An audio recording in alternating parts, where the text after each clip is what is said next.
और नारी देवी पहले तुंगनाथ पूछी थी, तुंगनाथ होल पूछी थी कण मेरे व्यवस्था बोली। जो वो नृत्य था वो एक तरह का तांडव था जो कि शिवजी और माँ सती हानि नहीं कोई यज्ञ में, अब यज्ञ में कोई स्थान नहीं तो उसको बिल्कुल कि हम बताए क्या, और हमें भी ऐसा ही अच्छा लगता है।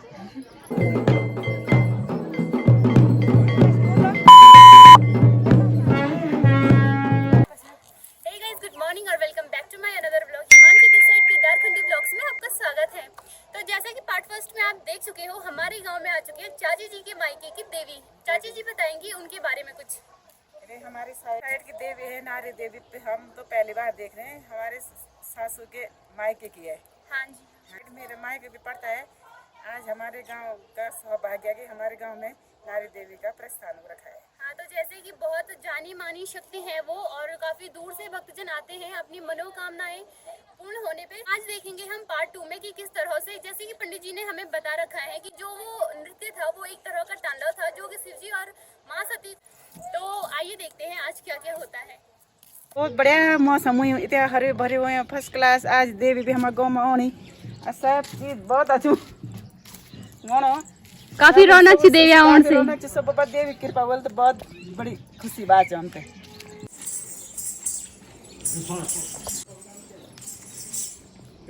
तो सबसे पहले नारी माता मतलब जो चंडिका माँ है उनके पुजारी हमें मिल चुके हैं, और उनसे हम ये जानना चाहेंगे कि हमने इतना सुना है कि श्रद्धालु बहुत ज्यादा मात्रा में इन चीजों को मानते हैं, मनोकामनाएं पूर्ण होती हैं। इसके विपरीत बहुत सी चीजें ऐसी हैं जो हमने नहीं सुनी है माँ चंडिका के बारे में, तो वो जानने की कोशिश हम आपसे करेंगे पंडित जी।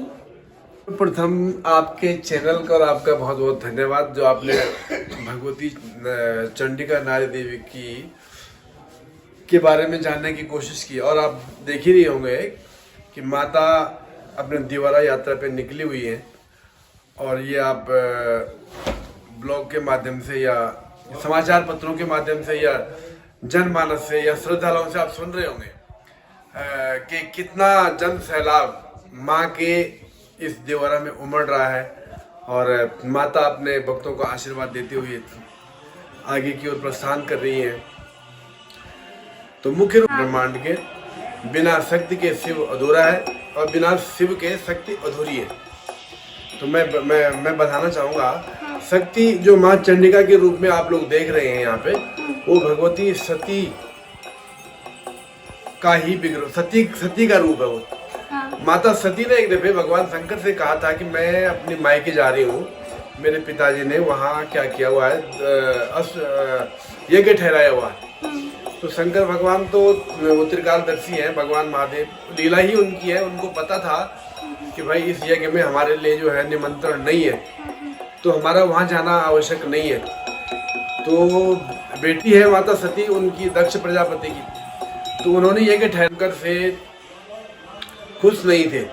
भगवान शंकर को वो अवगढ़ मानते थे। हाँ, वो पहले से नहीं थे उनके पक्ष में, उनके पक्ष में थे ही नहीं। वो तो शादी भी नहीं करना चाहते थे सती की उनके साथ। लेकिन सती तो सती थी, तो सती तो जगदम्बा है, पराम्बा, अम्बा, चंडिका, वही एक ऐसा पिंड है जो संपूर्ण संसार को चला रहा है। तो माता ने जिद की जब अपने मायके जाने की, तो वहां देखा उन्होंने, जब वो गई शंकर भगवान के लाख मनाने पे, कहते हैं ना त्रियाहट, हाँ, जो हट होती है उसके सामने कोई नहीं जी सकता। तो भगवान शंकर ने भी बोला अगर ठीक है तुझे जाना है तो चले जा, लेकिन मेरी मना है। तो तब भी नहीं मानी। जब माता जी वहाँ पहुंची तो वहाँ देखा उन्होंने कि तो वहाँ शंकर भगवान का तो स्थान ही नहीं कोई यज्ञ में। अब यज्ञ में कोई स्थान नहीं, तो उसको बिल्कुल क्रोध आ गया कि यज्ञ का भाग तो हमेशा भगवान शंकर का होता है। चाहे वो कहीं भी ब्रह्मांड में, तीनों लोगों में, किसी भी लोक में यज्ञ हो रहा होता है, तो वो तो भगवान शंकर तो उसकी अधिष्ठाता है।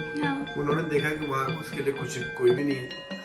तो जब वो वहाँ गई तो उसने अपने पति का अपमान नहीं सहन किया। हाँ, वो नहीं सहन कर पाए। शंकर भगवान का अपमान उसने सहन नहीं किया, तो इतनी क्रोधित हुई, इतनी ज्वालामुखी बन गई वो, को सीधा जाके उसने सीधा वन कुंड में क्या किया, अपनी देह त्याग कर ली। हाँ। जब देह त्याग कर ली तो शंकर भगवान अपने उसमें बैठे हुए थे वहाँ अपनी ध्यान लीला में, योग निद्रा में। तो भगवान जी को तो पता लग गया कि क्या हो गया है। तो शंकर भगवान यहाँ से क्योंकि अथाह प्रेम था उनका, उनसे अगाध था, बिना शक्ति के शिव नहीं, बिना शिव के शक्ति नहीं। हाँ। तो शंकर भगवान अपने एक बाल से अपने ही समाधि में मारते हैं वहां पे, तो वहां से वीरभद्र और भद्रकाली उत्पन्न हो जाती हैं।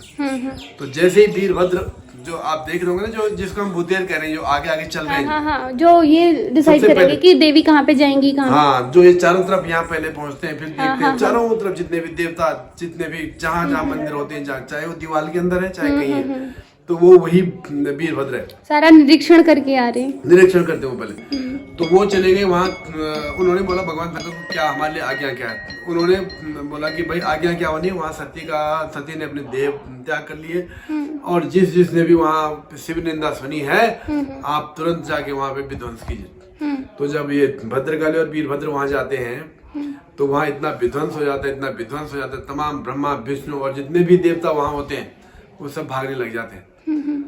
हाँ, वो तो मान जाते छड़े हैं। रुष्टे छड़े वाली जो हमारे पास जो फर्श है चंडिका का, तो ये सती की देह है, ये उसका फंजर है, वो आग से निकाला हुआ। भगवान शंकर ने वो एक दो मोह वाली लट्ठी देखी होगी आपने, तो वो अग्नि से इसको ऐसे निकालते हैं और ढूंढते हैं। तो वो जो नृत्य कर रहा है वो ढूंढ रहा है उसको निकाल के, मतलब जो नृत्य है उसके पीछे ये स्टोरी है। तांडव नृत्य है ये, वो तांडव नृत्य है ये, वही मैं भगवान शंकर का ये तांडव नृत्य है। जो ये एरोल देख रहे होंगे आप, जिनको हम एरोल कहें, वो भगवान शंकर के ही विभिन्न रूप है। तो अलग अलग नृत्य है उनके, सबके अपने अपने। नारायण देव जो है वो शिव जी के क्या है, आराध्य हैं, क्योंकि अपने पूर्ण रूप में। तो मैं भी नहीं जाऊंगा शंकर जी के पास, परंतु जैसे जैसे शंकर भगवान आगे चलते हैं, पीछे से नारायण भगवान चुपके से बचपन बाल्यावस्था बाल रूप रख के अपने सुदर्शन चक्र से उसको क्या करते हैं, उसको काटते रहते हैं। तो वो जहाँ जहाँ भगवती सती का वो फंजर के टुकड़े गिरते हैं, वहाँ वहाँ शक्तिपीठ हो जाते हैं भगवती की, चंडिका की।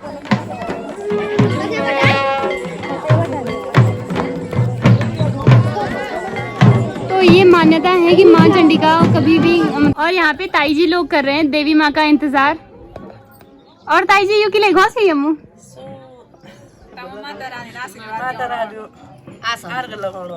कि मतलब ध्यान इनको माना जा सकता है। और ये आ रखी है ऊपर वाले गांव से, बेला बिटिना यहाँ ये ताई जी का। यहाँ पे देवी माँ के बारे में कुछ बताना चाहेंगी। और नारी देवी पहले तुंगनाथ पूछी थी, तुंगनाथ बोलते पूछी थी कण में व्यवस्था बोल गए। फिर ते बाद भगवती बोल जन जब देवी होनी तो मैं पूछे हाल चाल। और फिर और तुम कार्य करते रहो तो पूछता हे रोते। और जो तुम फर्श तुम भी जान कि कन कन रे, फिर ओ जो बोल कि कन रे बोले के तुम्हारी व्यवस्था ठीक रहे।